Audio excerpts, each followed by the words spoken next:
Hi guys, how are you? I hope you're doing great. My name is Mwangi Mwaneki and this is Mind and Mike and Mind podcast. And first is to apologize that we've not been having this podcast as we had scheduled every Wednesday, but we are back again. We are sorry for inconvenience that we have caused to you and your plans. We are going to continue from where we left, where we had been discussing about mental health, and today we are going to specialize it more further. We are going to look into it and dive into it more further as we come to the close of this month of June.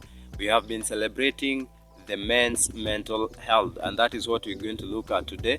We are going to look at the challenges that men have been facing, and particularly when it comes to the way that they have been handling these particular challenges.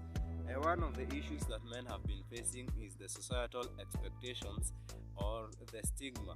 You find that our society believes that when a man talks, it actually shows weakness, and also we are having another issue here where we have that we use words like man up or don't show. Speaking is for women. No, that isn't the case, because this stigma can actually lead to suppression of emotions and actually close that door of men opening up. Where another challenge is to men, they also downplay these symptoms and or describe them in an emotional terms, e.g., saying they are stressed or tired instead of anxious or depressed. They may express mental health struggles through irritability, anger, or asking or risky behavior such as engaging in substance abuse, which is not a very good issue. We will look at some of the issues, or we are going to look at some of the signs, and some of the signs that a man might be struggling from this disease of mental health would be: one, sleeping too much. We also have, as I've said earlier, substance and alcohol abuse, and so many others.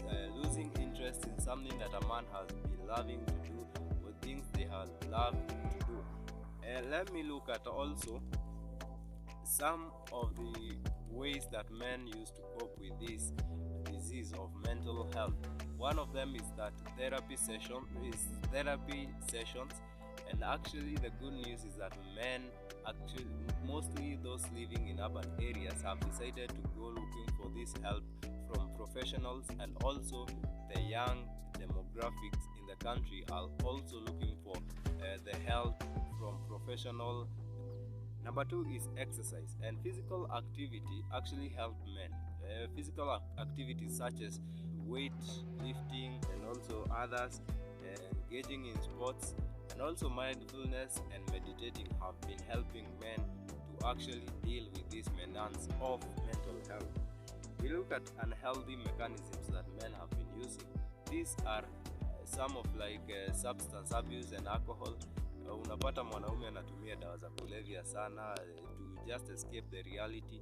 The other one is overworking. You meet mwanaume bado amebaki kwa ofisi, hata kazi ikimalizika yeye anataka tu kukaa kwa ofisi. And what is the challenge? The challenge is that he doesn't want to confront the personal issues. Some of the ways that we can use to actually make sure that we have dealt with the men's mental health is role models. If role models and influencers, people that the men look up to, decided to speak up about if these men decided to speak up about their mental health, the influential people, to tell us how they deal with these menace of mental health, it would actually help a lot of men to actually look at this matter and actually encourage them to speak up and know their mental health status. That is it for Mind and Mike podcast this week. My name is Mwangi Mwaneki, and I hope you're going to interact much as we continue to forge forward or move forward.